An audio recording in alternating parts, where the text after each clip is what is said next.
৭২ নং গহপুৰ বিধানসভা সমষ্টিত বিজেপি কংগ্ৰেছ দলৰ প্ৰাৰ্থীয়ে নিৰ্বাচনী প্ৰচাৰ অভিযান চলাইছে সমষ্টিটোৰ চুকে কোণে।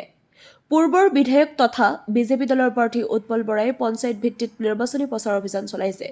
বিপৰীতে কংগ্ৰেছ প্ৰাৰ্থী ডাক্তৰ শংকৰজ্যোতি কুটুমে গহপুৰ নগৰত দোকানে দোকানে ভোট ভিক্ষা মাগিছে। কংগ্ৰেছ প্ৰাৰ্থীগৰাকীয়ে কিমান ভোটাৰ ৰাইজৰ মন আকৃষ্ট কৰিব পাৰিছে, নিৰ্বাচনত জয়যুক্ত হোৱাৰ ক্ষেত্ৰত কিমান আত্মবিশ্বাসী প্ৰাৰ্থীগৰাকী। গহপুৰৰ পৰা অৰূপ ভূঞাৰ ৰিপৰ্ট, AIN লাইভ।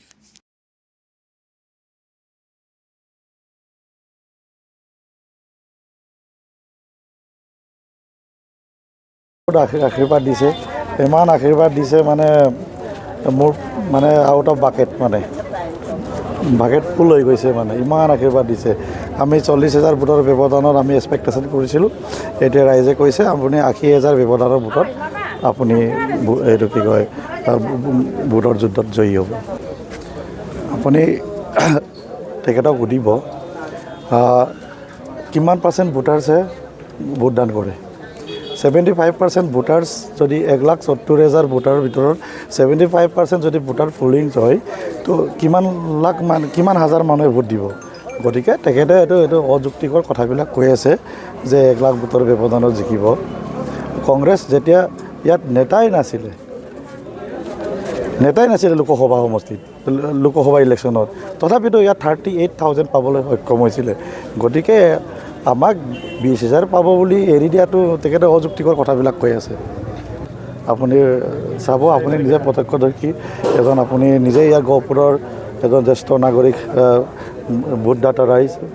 আপুনি সাংবাদিকতাৰ উৰ্ধত থাকি পেলাই কওকচোন, আজি গহপুৰত এটা পৰিৱৰ্তন বিচাৰিছে নে নাই? জনগণে পৰিৱৰ্তন বিচাৰিছে নাই? আমাক কি লাগে গহপুৰবাসী ৰাইজক? আমি স্বাভিমানী বিধায়ক লাগে, আমাক চকীদাৰী বিধায়ক নালাগে। মানে গহপুৰত এইবাৰ বিধায়ক উৎপল বৰাৰ মেজিক নচলিব নেকি? বিধায়কে নহয়, এইটো চকীদাৰহে। এইটো বিধায়ক বিচাৰিছোঁ ন এইবাৰ। প্ৰয়াত পিতৃ গণেশ কুটুম ডাঙৰীয়াই বহু কষ্ট কৰি পেলাই এই চন্দ্ৰপুৰৰ চাব ডিভিজন মহকুমা কাটি আনি পেলাই গহপুৰত প্ৰতিষ্ঠা কৰিছিলে।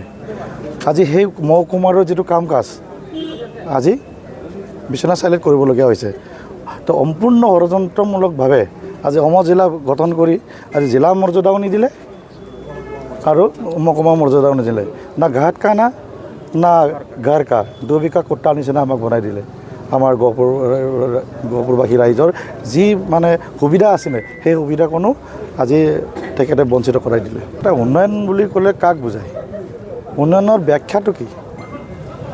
তেখেতকে সুধিছোন, উন্নয়নৰ ব্যাখ্যাটো কি? য'ত যাতায়াতৰ সুবিধাই নাই, য'ত আজিও জৰাজীৰ্ণ অৱস্থা, জৰাজীৰ্ণ ৰাস্তাৰ মাজত ডাঙৰ ডাঙৰ খাল, কেঁচা ৰাস্তা, তাতে কালভাৰ্ট নাই, কণ ল'ৰা ছোৱালীটো যাবতো নোৱাৰেই। সাধাৰণ যাতায়াত কৰিবলৈ আজি উত্তৰ অঞ্চলৰ হওক, দক্ষিণ অঞ্চলৰ হওক, আপোনাৰ পশ্চিম অঞ্চলত হওক, যাতায়াত নাই। আজি য'তেই আপোনাৰ মোবাইল টাৱাৰ নাই, এইটো ভাবি ল'ব যে এইটো জনজাতি এলেকাত আমি সোমাইছোঁ।